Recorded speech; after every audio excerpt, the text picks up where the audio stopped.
Hello class 9th। आपको याद ही होगा हमने food security in India chapter start कर लिया था और अब तक हमने ये देख लिया था कि कहाँ कहाँ पर फूड इनसिक्योरिटी हो सकती है या कौन से लोग ज़्यादा प्रभावित होते हैं। फूड इनसिक्योर कौन कौन से लोग होते हैं। चलिए आज हम लोग उसका थोड़ा और डिटेल पढ़ेंगे, एग्जाम्पल भी देखेंगे कि कैसे कोई व्यक्ति फूड इनसिक्योर हो सकता है। तो आज हमें यहाँ पढ़ना है हु आर फूड इनसिक्योर। कौन से लोग जो हैं वो फूड इनसिक्योर हैं, यानी खाद्य सुरक्षा उनके पास नहीं है या सुरक्षित नहीं है खाद्य के मामले में। Although a large section of people suffer from food and nutrition insecurity in India, हालांकि भारत में बहुत बड़ी संख्या में लोग जो है वो खाना और जो न्यूट्रिशन जो पोषक तत्व है जो हमें हमारे शरीर को जिसकी ज़रूरत होती है, इस मामले में बहुत से लोग इनसिक्योर हैं। यानी बहुत सारे लोग ऐसे हैं जिनको बैलेंस डाइट आप कह सकते हैं वो, या न्यूट्रिशियस जो भोजन होता है वो नहीं मिलता। The worst affected groups are landless people with little or no land to depend upon, traditional artisans, providers of traditional services, petty self-employed workers, and destitute, including beggars.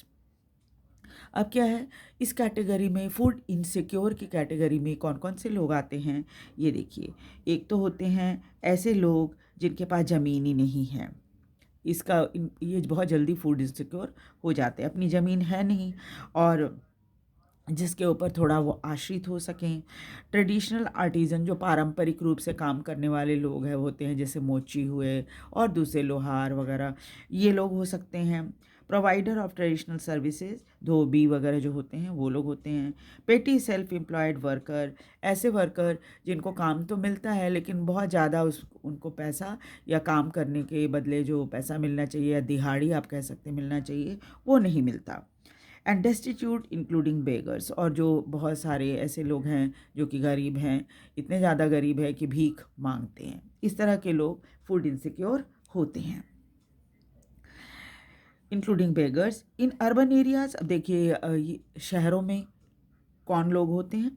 The food insecure families are those whose working members are generally employed in ill-paid occupation and casual labor market.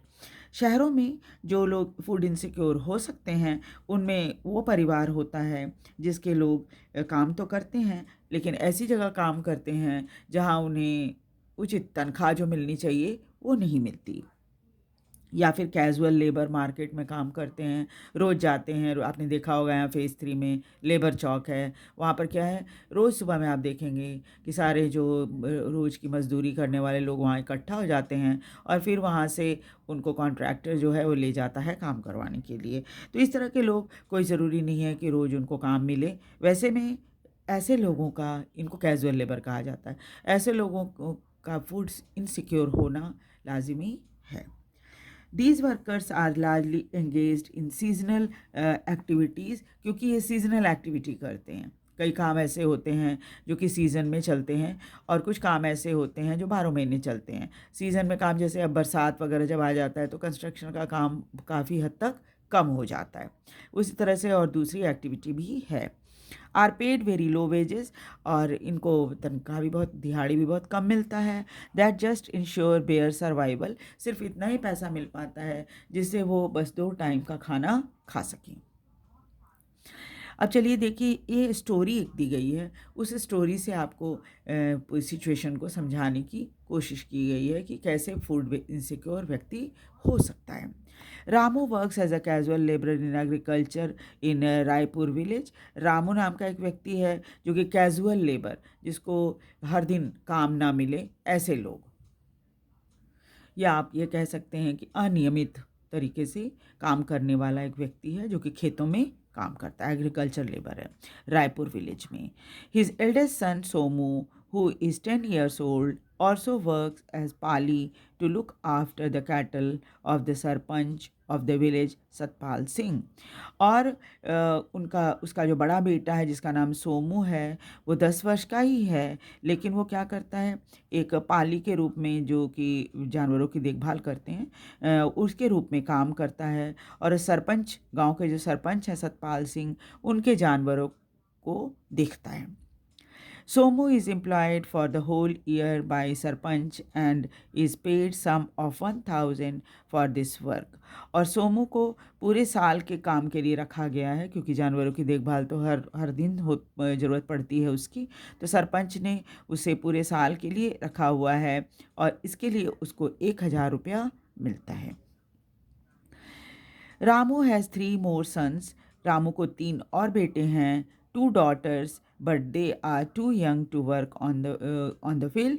और 2 बेटियां भी हैं, लेकिन ये अभी इतने छोटे हैं कि खेतों में काम नहीं कर सकते। His wife Sunhari is also part time working as a house cleaner for the livestock, removing and managing cow dung. और उसकी पत्नी जो है सुनहरी, वो काम करती है पार्ट टाइम के रूप में। इसमें क्या है, घर की साफ़ सफाई करना उसका काम है, जानवरों की देखभाल करना, उनको चारा देना, ये सब काम है। और फिर जो गाय वगैरह होती है उनके गोबर को हटाना, ये सब काम है उसका। He gets half litre milk, उसे आधा लीटर मिल्क हर दिन मिलता है। And some cooked food along with vegetable for a daily work, रोज़ के काम के लिए उसे कुछ पका हुआ खाना, जैसे रोटी चावल जो है घर में बच जाता है ना, तो लोग दे देते हैं, इस तरह से उसको खाना, पका हुआ खाना मिल जाता है। कुछ सब्जियां मिल जाती हैं रोज़ के काम के लिए। Besides, she also works in the field along with her husband in a busy season. और जब बहुत व्यस्त सीज़न रहता है, जब हार्वेस्टिंग वगैरह होता है या खेत में फसल लगी रहती है, उसकी देखभाल की ज़रूरत पड़ती है, तो उस समय भी वो अपने पति के साथ खेत में काम करती है। एंड सप्लीमेंट्स हर अर्निंग, इससे क्या होता है कि पति की जो कमाई है उसमें थोड़ा सा और पैसा जुड़ जाता है उसके काम करने से। Agriculture being a seasonal activity, चूँकि एग्रीकल्चर एक सीजनल एक्टिविटी है, खेत में 12 महीने अनाज नहीं लगा रहता, फसल नहीं लगी रहती। वहाँ क्या होता है, एक सीज़न होता है, फसल लगा दी जाती है, फिर काटी जाती है, फिर कुछ समय तक के लिए ज़मीन खाली होती है। तब उस समय तो कोई भी व्यक्ति अपने यहाँ काम के लिए मज़दूर नहीं रखेगा। तो ऐसे में क्या होता है कि सीजनल एक्टिविटी, इसलिए इसको सीजनल एक्टिविटी कहा जाता है। Employs Ramu only during harvesting, इसलिए Ramu during time of sowing, transplanting and harvesting, इसलिए रामू को सिर्फ अनाज बोने के समय में, उसके बाद आपने धान देखा होगा, धान में क्या होता है, छोटे से प्लॉट में धान को लगा दिया जाता है, और जब उसमें छोटे छोटे पौधे आ जाते हैं तब उसको उखाड़ कर खेत में लगाया जाता है, धान के लिए ख़ास तौर पे। तो ट्रांसप्लांटिंग के लिए उसको काम मिलता है, एंड हार्वेस्टिंग, फिर फसल जब कटती है तब उसे काम मिलता है। He remains unemployed for about 4 months during the period of plant consolidation and maturing in the year. और इसे 4 महीने कुछ भी काम नहीं मिलता, क्योंकि इस समय क्या होता है, फसल बढ़ती रहती है धीरे धीरे, और उसको खेत में काम करने के लिए कुछ भी नहीं होता। और साल में जब फसल मैच्योर होती रहती है तब कोई काम नहीं होता, बस खाली एक बार जाके नज़र डाल लो खेत में, बस हो गया, है ना। ज़्यादा कुछ काम नहीं होता, तो लगभग 4 महीने उसे कोई काम नहीं मिलता। He looks for work in other activity, इसलिए उसे दूसरी जगह कुछ काम ढूंढना पड़ता है।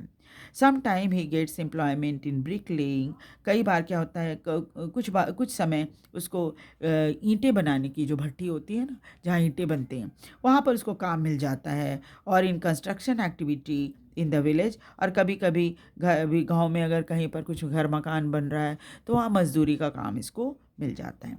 By all his efforts, Ramu is able to earn enough either in cash or kind for him to buy essential for 2 square meal for his family. लेकिन इतने में कम से कम इतना तो हो ही जाता है उसके पास, इतना कमा लेता है वो कि 2 टाइम अपने परिवार को खाना खिला सके।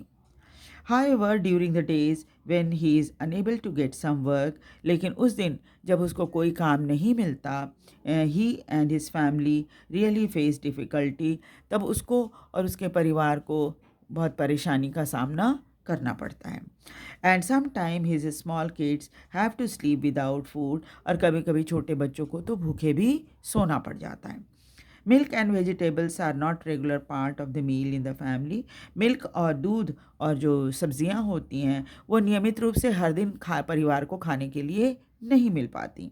रामू इज़ फूड इनसिक्योर, इसलिए रामू फूड इनसिक्योर है ड्यूरिंग 4 मंथ्स, 4 महीने तक, जब उसको कोई काम नहीं मिलता। When he remain unemployed because of the seasonal nature of the agricultural work। और चूँकि एग्रीकल्चर जो है सीजनल वर्क है तो स्वाभाविक है इसके वजह से वो 4 महीने तक फूड इनसिक्योर रहता है। अब चलिए एक दूसरी कहानी हम पढ़ते हैं, स्टोरी ऑफ अहमद। इसमें देखते हैं कि अहमद के साथ क्या होता है। Ahmed is a rickshaw puller in Bangalore. Ahmed जो है वो एक रिक्शा पुलर है, यानी ये जो रिक्शा वाला होते हैं ना, वो है, बेंगलोर में काम करता है। He is shifted from Jhumri Telaiya along with his 3 brothers, 2 sisters and old parents. ये जो है झुमरी तिलैया में रहता था, जो कि बिहार में है। वहाँ से ये अपने 3 भाइयों, 2 बहनों और अपने माता पिता के साथ, बूढ़े माता पिता के साथ बेंगलोर आ गया था। ही स्टेड इन झुग्गी, ये एक झुग्गी में रहता है। The survival of all members of his family depend on his daily earning from pulling rickshaw. और पूरे परिवार का जो भरण पोषण यानी खाना पीना जो है उसकी इसी रिक्शा चलाता है, तो रिक्शा चलाने से जो उसको कमाई होती है उसी से पूरा परिवार का पेट भरता है। However, he does not have secured employment। अब चूंकि इसकी एम्प्लॉयमेंट सिक्योर तो है नहीं, किसी दिन मिला पैसा ज़्यादा, किसी दिन नहीं मिला, बहुत कम मिला, है ना। And he some days he gets enough earning for him to save some amount after buying all his day to day necessity. कभी कभी तो अच्छी खासी कमाई होती, क्योंकि ये फ्लक्चुएट होता है, कभी कम कभी ज़्यादा। फ्लक्चुएशन के कारण क्या होता है कि कुछ दिन ऐसे होते हैं जब उसकी कमाई इतनी ज़्यादा रहती है कि उसमें थोड़ा रोज़ के खर्चे घर के खाने के खर्चे को उठाने के बाद कुछ पैसे उसके पास बच भी जाते हैं। कोई कोई दिन ऐसा होता है। On other days he बेयरली earn enough two by his daily necessity. लेकिन कभी कभी ऐसा भी होता है जब उसकी इतनी कमाई दिन भर में हो ही नहीं पाती कि वो अपने घर की सभी ज़रूरतों को पूरा कर सके, खासतौर पे भोजन की। However, fortunately, Ahmad has a yellow card which is a PDS card for below poverty line people। लेकिन उसकी किस्मत अच्छी है कि उसके पास एक PDS पब्लिक डिस्ट्रीब्यूशन सिस्टम, जो राशन कार्ड होता है, वो उसके पास है, येलो राशन कार्ड, जो कि गरीबों को दिया जाता है और बिलो पॉवर्टी लाइन वाले व्यक्ति के लिए ये कार्ड होता है। With his card Ahmad get sufficient quantity of wheat, rice, sugar and kerosene oil for his daily use. इस कार्ड की मदद से उसको कम से कम सफिशिएंट अमाउंट में गेहूँ, चावल, चीनी और केरोसिन ऑयल मिल जाता है, जिससे उसकी रोज़ की ज़रूरत पूरी हो जाती है। He gets these essential at half of the market price। और आपको पता ही है कि राशन कार्ड से जो आप सामान खरीदते हैं वो बाज़ार की तुलना में बहुत सस्ता होता है। तो बाज़ार की तुलना में जो अहमद राशन कार्ड से सामान लेता है वो लगभग आधे दाम में उसको मिल जाता है। He purchases his monthly stock during a particular day when the ration shop is open for below poverty people। और ये सारा सामान वो हर महीने उस समय खरीद लेता है जब बिलो पॉवर्टी लाइन वाले लोगों के लिए राशन की दुकान खुली रहती है। In this way, Ahmad is able to eke out his survival with less than sufficient earning for his big family where he is only earning member। और इस तरह से अहमद जो है अपनी एक जो सर्वाइवल की जो ये होती है डिफ़िकल्टी वो फेस कर रहा है, उसको काफ़ी हद तक वो झेल लेता है, क्योंकि हालांकि उसकी अर्निंग बहुत अच्छी नहीं है, लेकिन उसके बावजूद भी इसकी मदद से, PDS वाला जो अनाज उसको मिल रहा है उसकी मदद से कम वो अपने परिवार का, बड़े परिवार का पेट भरने में कामयाब हो रहा है। अब देखिए आगे, The social composition, along with inability to buy food, also plays a role in food insecurity. और समाज में जो व्यवस्था है, सामाजिक व्यवस्था, उसकी वजह से भी कई बार लोग जो है वो फूड इनसिक्योर हो जाते हैं. The SC, ST, and some section of OBC, lower caste among them, who have either poor land base or low land productivity are prone to food insecurity. इसके अलावा वो लोग भी फूड इनसिक्योर होते हैं जो या तो शेड्यूल कास्ट के हैं या फिर शेड्यूल ट्राइब, जनजाति, अनुसूचित जाति और जनजाति कहा जाता है इनको, और कुछ backward section OBC, other backward caste के लोग भी हैं जो कि या तो बहुत गरीब हैं, जिनके पास ज़मीन नहीं है, या फिर उनकी पास ज़मीन है तो इतनी प्रोडक्शन नहीं हो पाती. इन सभी को भी हम फूड इनसिक्योर कहेंगे. The people affected by natural disaster, ऐसे लोग जो प्राकृतिक आपदा को हमेशा झेलते हैं, who have the to migrate to other area in search of work. तब क्या होता है, बाढ़ की स्थिति में या जब नेचुरल कैलामिटी आती है तो उनको हटना पड़ता है अपने जगह से और कहीं और दूसरी जगह जाकर अपने सर्वाइवल के लिए काम करना पड़ता है.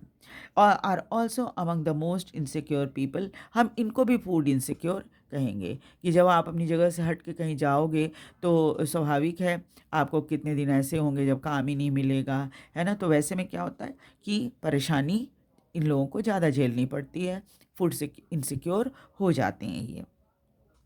A high incidence of malnutrition prevail among women, और महिलाओं में ज़्यादातर ये देखा जाता है वो कुपोषित होती हैं, जितना खाना उनको हर दिन मिलना चाहिए उतना नहीं मिल पाता.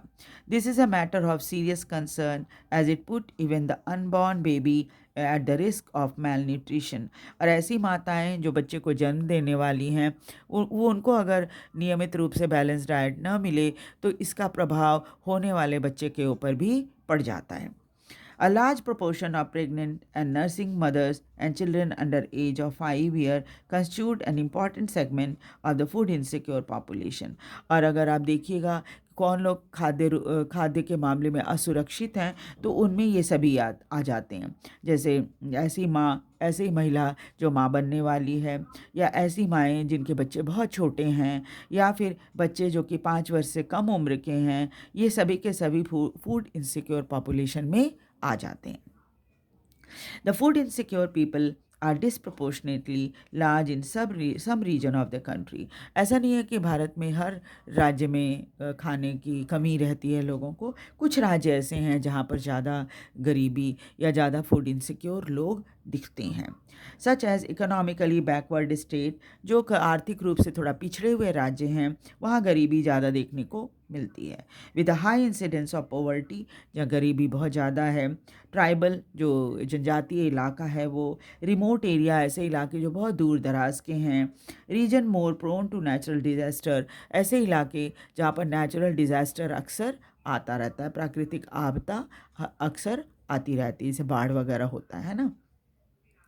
In fact, the state of Uttar Pradesh, eastern and southern part, Uttar Pradesh का ईस्टर्न और सदर्न हिस्सा, Bihar, Jharkhand, Orissa, west Bengal, Chhattisgarh, Madhya Pradesh, part of Madhya Pradesh यानी मध्य प्रदेश का कुछ हिस्सा, and Maharashtra account for largest number of food insecure people in the country. इन सभी राज्यों में, जिसके बारे में अभी हमने पढ़ा, उत्तर प्रदेश, बिहार, झारखंड, उड़ीसा, वेस्ट बंगाल, छत्तीसगढ़, मध्य प्रदेश, महाराष्ट्र, यहाँ पर ज़्यादा गरीब लोग दिखते हैं, यानी ज़्यादा लोग फूड इनसिक्योर हैं.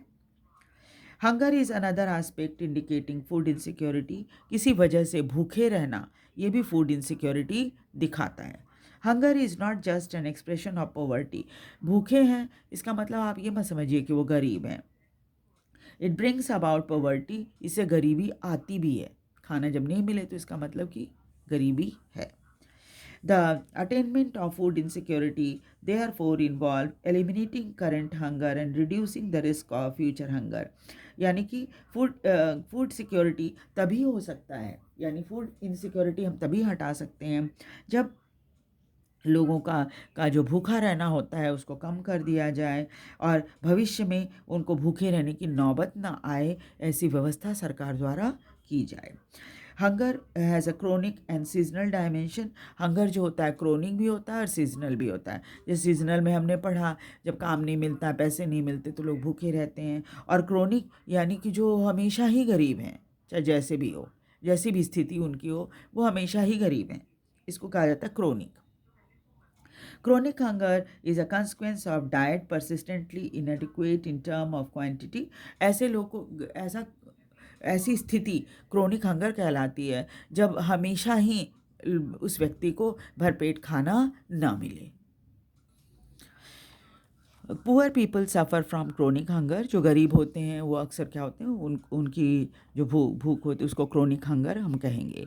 Because of their low income, क्योंकि उनकी कमाई बहुत कम होती है। In turn inability two by food even for survival, और ज़िंदा रहने के लिए अनाज खरीदने के लिए भी उनके पास पैसा नहीं होता। Seasonal hunger is related to cycle of food growing and harvesting. Seasonal hunger कहते हैं तब जब अनाज खेत में लगा रहता है और या तो फिर हार्वेस्टिंग होती है, बीच में जो खेत खाली रहता है, 2-4 महीने काम नहीं मिलता, तो ऐसे लोगों को सीजनल हंगर की कैटेगरी में हम रखेंगे। This is prevalent in rural area. Seasonal hunger आमतौर पे गाँव में देखने को मिलता है because of the seasonal nature of agricultural activity, क्योंकि खेती का काम जो होता है वो सीजनल होता है। And in urban area because of casual labour. ऐसा नहीं है कि सीजनल लेबर जो है गाँव में ही सिर्फ होता है, नहीं, शहरों में भी होता है। जब कैजुअल लेबर जो होते हैं उनको काम नहीं मिलता नियमित रूप से। There is less work for casual construction labour. कभी जब कंस्ट्रक्शन लेबर को कम काम मिलता है या काम कम होता है तो उनको काम नहीं मिलता ड्यूरिंग द रेनी सीजन, खासतौर पे बरसात के मौसम में। This type of hunger exist when people is unable to get work for the entire year. इस तरह के हंगर यानी सीजनल हंगर हम तब कहेंगे जब व्यक्ति को नियमित रूप से काम ना मिले। ठीक है, तो the percentage of seasonal as well as chronic hunger has declined in India as shown in the above table। इस टेबल को आप देखोगे तो देखोगे पहले की तुलना में, यानी 99-2000, और इधर आप देखो कि रूरल एरिया में सीजनल हंगर धीरे धीरे करके कम हो गया है, क्रोनिक हंगर भी कम हो गया है, और टोटल 3.3% ही रह गया है अब, और वो घट के 1999-2000 में 5.6 से घटकर 6 हो गया सीजनल वाले में। क्रोनिक में 8 से 3 हो गया है, और टोटल हम देखें तो अब 6.4 की तुलना में 0.9% लोग ही सीजनल जो क्रोनिक और सीजनल हंगर के शिकार हैं। ठीक है, तो नेक्स्ट क्लास में हम आगे पढ़ेंगे कि कैसे भारत सरकार जो है वो फूड के मामले में ज़्यादा सेल्फ सफिशिएंट होने का प्रयास कर रही है। सरकार क्या क्या कदम उठा रही है उसके बारे में भी हम आगे पढ़ेंगे। Thank you very much. Video को लाइक और सब्सक्राइब ज़रूर कर दीजिए और शेयर भी कीजिए ताकि दूसरे बच्चे भी इसे देख सकें। और एक बार फिर से रिक्वेस्ट है, वीडियो को लाइक और सब्सक्राइब भी ज़रूर कर दीजिए। Thank you very much.